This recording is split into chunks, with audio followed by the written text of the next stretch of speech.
pessoal! Sejam todos bem-vindos a mais uma aula de Física. Eu sou o professor Maicon Maciel e essa é a nossa aula 1.2, aquela aula de revisão de conteúdos, tudo bem? Aquela aula que você vai pegar os conceitos, os principais conceitos da aula 1.1 e trazer ele resgatando para solidificar, melhorar o seu conhecimento, tudo bem? Vamos ver o que a gente vai ver na aula de hoje, pessoal? Manda na tela. Aqui, uma aula de revisão de conteúdos. Temos, olha só, na aula de hoje é falar o quê? Sobre a evolução da física, tá? Como se deu essa evolução da física? Como a física, vamos lá, vem aqui comigo. Como a física ela é de natureza experimental, como ela é uma ciência da natureza, é uma ciência experimental, entenda que tudo que se conhece hoje, tudo que se aplica hoje em tecnologia, em engenharia e que é de conhecimento próprio da física, entenda que tudo em algum momento no passado foi estudado e foi descoberto por alguém. De forma não linear, inclusive, de forma não linear. Significa que lá atrás alguém estudou algum fenômeno relacionado com o que hoje nós chamamos de física. Aí passou muito tempo depois, um século, dois, alguém deu continuidade no estudo daquela pessoa. Se aquilo estava certo, consolidou o conhecimento, deu continuidade e chegou a uma teoria. Ou, por outro lado, alguém depois daquele primeiro cientista pode ter estudado a teoria dele, verificou que não fazia sentido, apresentou uma teoria alternativa e derrubou a primeira teoria. Então, em ciência tem muito disso, tem aquela pesquisa de continuidade, de forma a você consolidar um conhecimento, ou ainda de forma a você refutar um conhecimento. Então, as teorias elas são confirmadas ou refutadas. Aí você vai ter um método científico. Mas o destaque da aula de hoje é falar o quê? Sobre a evolução, como que se deu isso, quais foram os principais. Então, manda aqui. Olha só. Temos aí, ó, o primeiro a se destacar, Aristóteles, né? Então, um dos primeiros pensadores aí a contribuir com a física, o Aristóteles, ele vai falar sobre aquela física do movimento, né? A queda dos corpos. Ele faz uma teoria ali sobre o movimento dos planetas. Então, entenda que hoje nós temos conhecimento do heliocentrismo, né? Heliocentrismo. Então, você vai perceber que a nossa estrela, o Sol, está ali no centro, e você vai ter outros planetas orbitando ao redor dessa estrela, você vai ter o heliocentrismo. Mas nessa época aqui era defendido o geocentrismo, né? Uma ideia de geocêntrica, onde tu vai ter o planeta Terra, né, no centro e outras coisas orbitando o planeta Terra. Então, Aristóteles, depois dele você vai ter o quê? Galileu Galilei. O Galileu Galilei, ele vai trazer elementos interessantes ali para a pesquisa dele dentro da física. Ele vai ser o cara que vai utilizar técnicas ainda meio que rudimentares de medida. Ou seja, ele vai trazer a matemática, vai combinar os conhecimentos de matemática com a física e vai fazer medidas. Aí você fala, professor, mas se o Galileu ele não tinha um relógio, não tinha um instrumento preciso de medida, porque assim, muita coisa do que se faz em física hoje, do que se produz, requer do nível de precisão dos instrumentos que você utiliza, né? Então tem que ter instrumentos muito bem calibrados, com uma boa precisão para você estudar determinados fenômenos. Naquela época, ele fazia um estudo quantitativo, sim, quantitativo, mas era um quantitativo ainda com um grau maior de erro, porque o instrumento de medida dele era colocar um dispositivo com água, e aí aquele gotejamento da água vai ser a forma de medir o tempo dele. Ou ainda ele pode usar os batimentos cardíacos como uma forma de medida do tempo. Aí você fala, entendi, professor, mas funciona dessa forma? Então, é uma forma de medida de tempo. Tem erro? Pode ter um grau de erro maior do que os instrumentos que estamos acostumados hoje. Então, Galileu, ele consagrou o nome dele nessa sequência aqui de pesquisa. Tudo bem? Olha só. Depois dele você vai ter Isaac Newton, ele consagra o nome dele dentro da física. Então o Newton ele vai trazer as teorias ali do movimento, né? As leis do movimento de Isaac Newton. Ele também vai estudar a luz, né? Vai mostrar que a luz é o quê? É uma composição de várias cores. Aí tem aquele estudo do prisma, né? Ah, o prisma, professor, eu tenho aquela capa do Pink Floyd lá, né? Que a luz passa, é decomposta, exatamente. Então, ele estuda os movimentos que acontecem no universo, ele estuda a natureza da luz, tudo bem? Então, ele é bem consagrado dentro da física, ó, Isaac Newton. Depois dele, ó, nessa sequência histórica, você vai ter Albert Einstein. Ele vai trazer uma física, o quê? Da relatividade. É conhecido pela relatividade, mostrando que o tempo não é uma grandeza absoluta, né? Não é... O que é uma grandeza absoluta? Você fala assim, professor, não estou te entendendo. Grandeza absoluta é assim, ah, se eu estou aqui, eu medi o tempo, passou 5 segundos.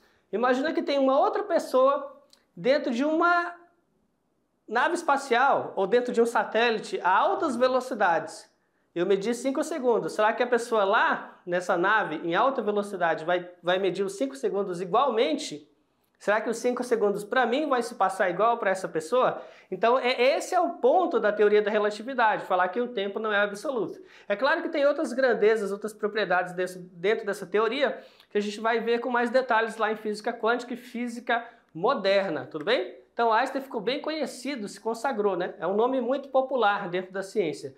Eu arriscaria dizer que ele é o cientista mais pop que existe, tá? Pop em que sentido? O que é alguém pop, conhecido? É que se você pode mostrar a foto dele dando a língua lá, com os cabelos eriçados dando a língua, várias pessoas que não são da área científica vão reconhecer e falar, ah, esse aí é um cientista, esse aí é o Einstein. Então ele é um cara pop, muito conhecido.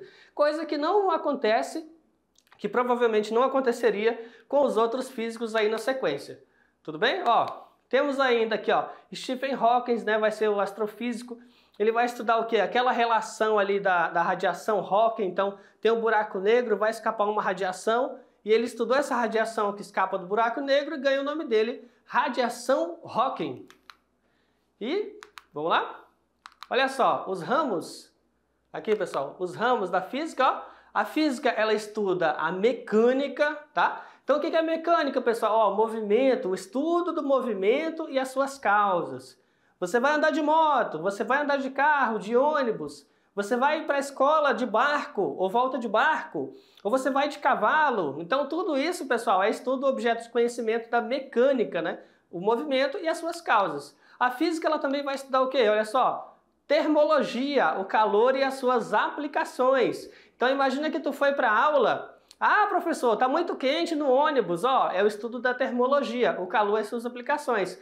Aí esse mesmo calor do ônibus lá que você não está gostando, quando chegar em casa você vai colocar alguma coisa ali para aquecer a comida e olha só, o calor que antes você não estava gostando, agora é um calor que é útil para você. Então, seja na cozinha ou seja no seu deslocamento, a aplicação e o uso do calor são próprios da física, ou seja, de uma área da física chamada termologia.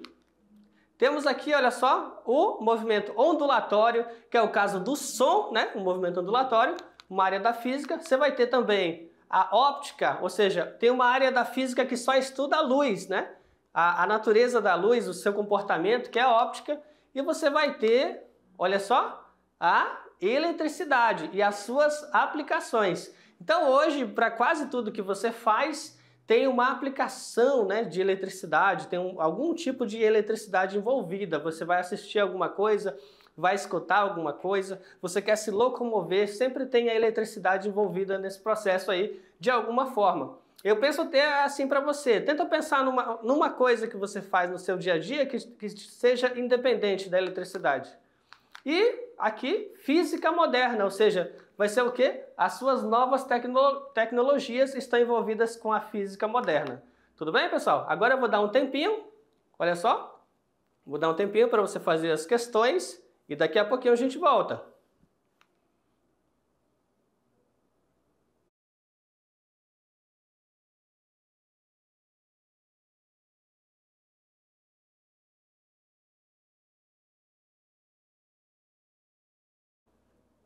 Opa, acabou o tempo, pessoal. Vamos nessa, vamos nessa. Correção das questões. Vamos ver se você fez, se você acertou, né? Se está no rumo certo. Ou então, não, professor, eu não consegui. Então vamos corrigir esse negócio para dar certo. Ou então, se você conseguiu, vamos confirmar agora que você é o cara, que você acertou. Vamos lá, manda na tela. Primeira questão, responda com suas palavras. Olha aí.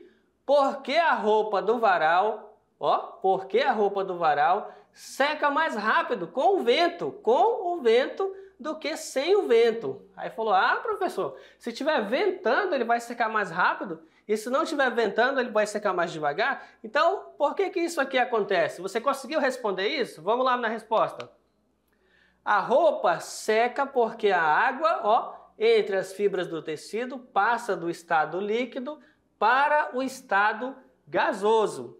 O vento, ou melhor, a velocidade do ar sobre a superfície acarreta uma menor pressão hidrodinâmica.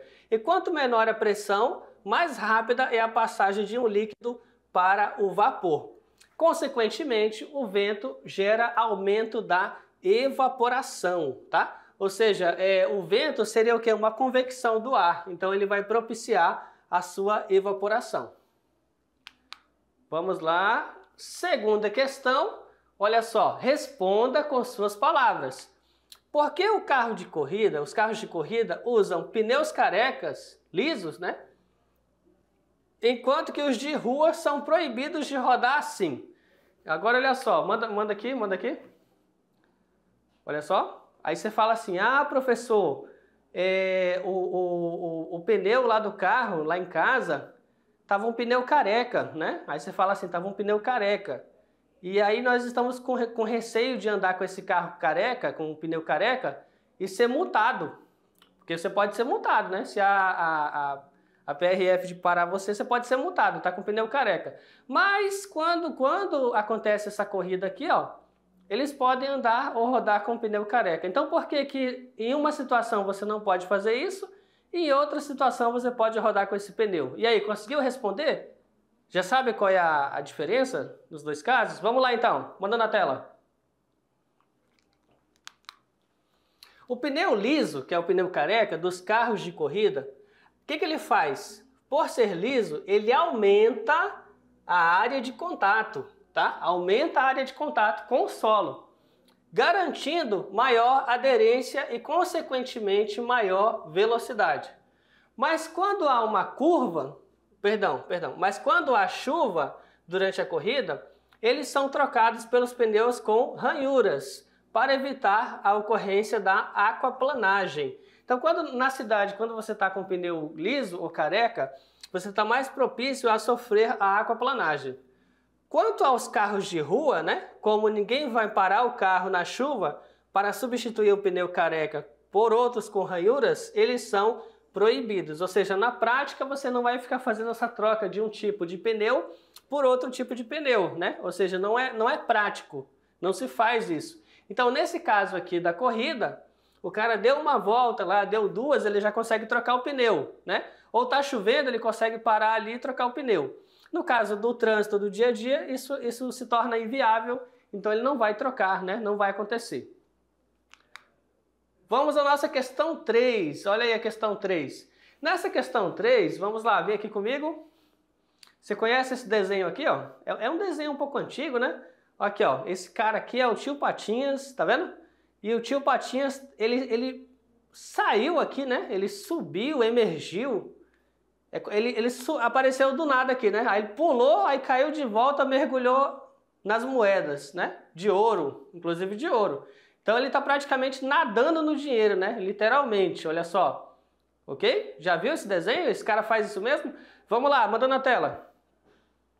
O famoso mergulho do tio Patinhas em sua piscina de moedas de ouro é possível na vida real? Aí você fala assim, ah, professor, não sei, ó.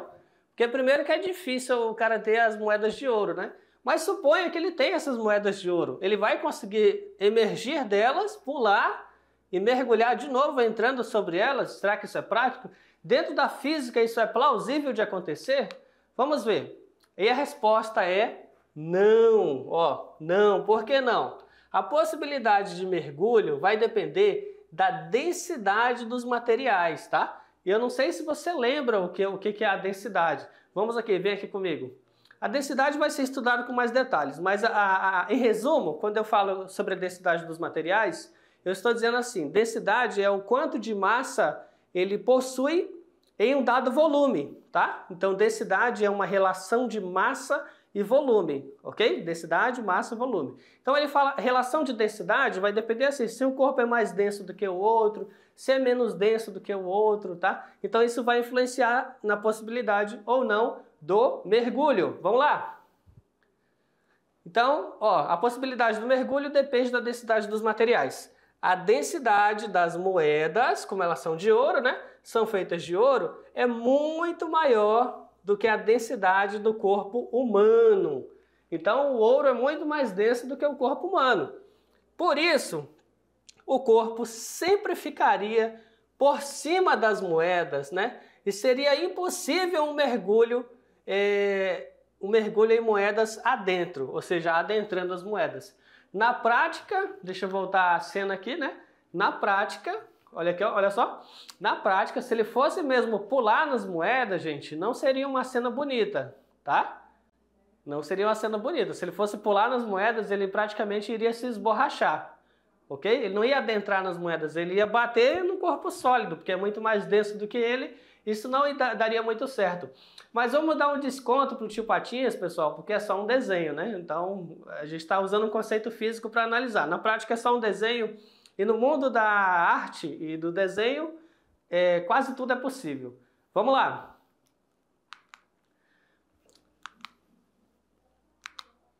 Agora se liga no Enem, pessoal, se liga no Enem. Vamos lá.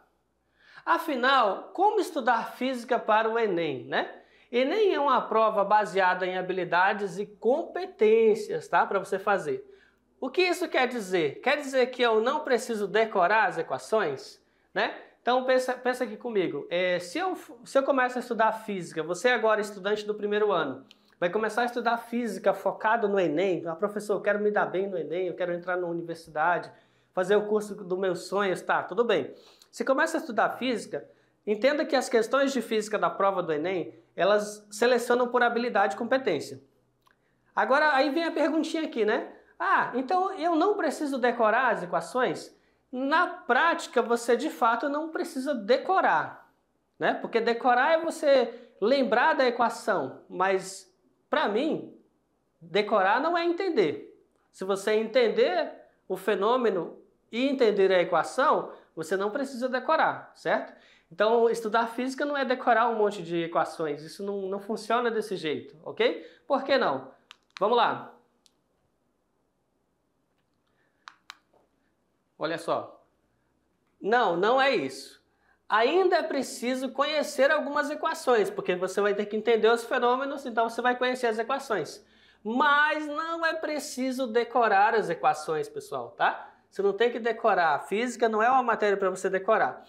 O que o exame tenta fazer é levar o aluno a pensar, tá? Então, como física é uma ciência da natureza, uma ciência experimental, a prova do Enem vai trazer questões aplicadas a todo tipo de situação. E ele vai te levar a pensar no fenômeno. Então, a maioria das provas do Enem, no tocante à física, vão explorar o conceito aplicado a um determinado problema. E isso vai te levar a pensar. Então, aquela prova antiga, isso aí é um vestibular antigo, tá, pessoal? Aquela prova antiga que era só resolver conta, não existe mais, tá? O Enem ele é muito mais conceitual do que propriamente dito te dar uma equação pronta para você resolver. O desafio agora é maior, é você interpretar o problema e, se ele for um problema quantificável, resolver a equação em cima dele. Vamos lá! O candidato deve conhecer os conceitos envolvidos por trás das equações. O candidato precisa interrelacionar as disciplinas e os seus conteúdos. Por isso que as ciências da natureza no Enem, elas são interligadas. Para cada tipo de questão, você acaba conectando conhecimentos de várias disciplinas, tá? E aí, olha só, pessoal, para essa aula, você tem um material complementar, né? Nesse material complementar, você vai assistir a videoaula O que é Física, tá? Tem um link aqui, e para complementar esse conhecimento. E, olha só, vem aqui comigo. Esta foi a nossa aula 1.2, tá? Eu espero que vocês tenham gostado, pessoal. E olha só, até a próxima. Tchau, tchau!